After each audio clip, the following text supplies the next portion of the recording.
عبداللہ بن مکتوم رضی اللہ عنہ ایک دن رسول اکرم کی خدمت میں حاضر ہوئے اور عرض کیا، اے اللہ کے رسول، میں ایک نابینا آدمی ہوں، میرے اور مسجد کے درمیان راستہ ناہموار ہے، درختوں اور جھاڑیوں کی رکاوٹیں بھی ہیں، میرا گھر بھی مسجد سے خاصا دور ہے اور میرے پاس کوئی آدمی بھی نہیں ہے جو میری رہنمائی کر سکے اور ہاتھ پکڑ کر مسجد لا سکے، تو کیا آپ میرے لیے اس بات کی کوئی رخصت پاتے ہیں کہ میں اپنے گھر ہی میں نماز پڑھ لیا کروں؟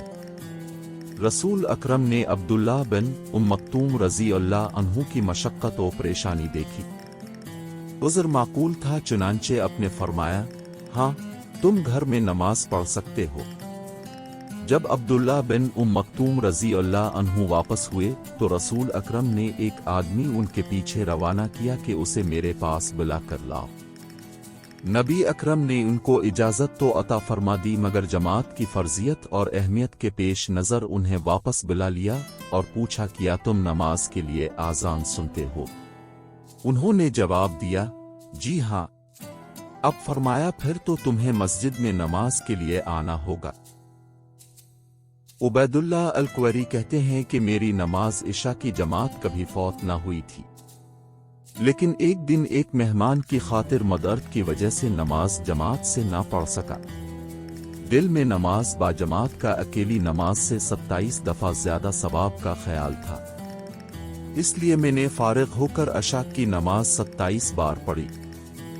جب میں سو گیا تو خواب میں دیکھا کہ میں ایک گھوڑا سوار قوم کے ساتھ ہوں اور ہم آپس میں ایک دوسرے سے مقابلہ کر رہے ہیں، لیکن ان کے گھوڑے میرے گھوڑے سے آگے جا رہے ہیں۔ میں نے اپنے گھوڑے کو ایڑی لگانی شروع کی تاکہ میں ان سے جا ملوں، تو جو میرے سب سے قریب تھا اس نے میری طرف متوجہ ہو کر کہا کہ اپنے گھوڑے کو مت ٹیکا، تم ہمارا ساتھ نہیں پکڑ سکتے۔ میں نے پوچھا کہ ایسا کیوں؟ اس آدمی نے پلٹ کر جواب دیا، کیونکہ ہم نے عشاء کی نماز باجماعت ادا کی تھی۔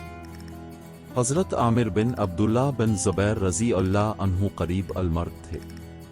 حالت یہ تھی کہ روح نکلنے والی تھی کہ آذان کی آواز سنی تو انہوں نے کہا، میرا ہاتھ پکڑو۔ ان سے کہا گیا کہ اب بیمار ہے تو کہا، میں اللہ کے داعی کی آواز سنتا ہوں، پھر لبیک کیوں نہ کہوں۔